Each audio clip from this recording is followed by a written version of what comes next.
শিক্ষা দীক্ষায় এইখানকার ছেলেপুলেরা পড়াশোনা করত।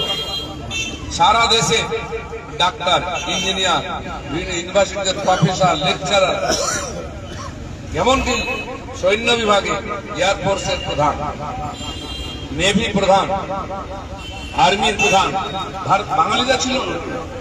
খেলাধুলোতে ক্রিকেটের ক্যাপ্টেন সৌরভ, কবাডির ক্যাপ্টেন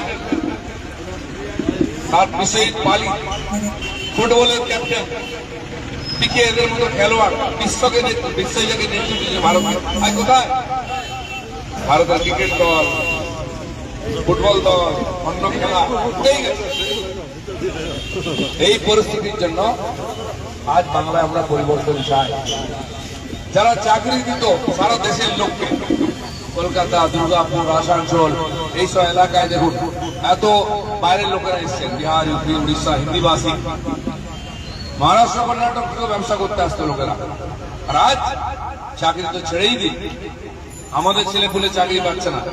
আমাদের ছেলেপুলেকে পরিযায়ী শ্রমিক হয়ে বাংলার বাইরে যেতে হচ্ছে, ভিন্ন রাজ্যে চাকরি করতে। আর তার মাকে লক্ষ্মী ভান্ডারের 1500 টাকার জন্য লাইনে দাঁড়াতে হচ্ছে।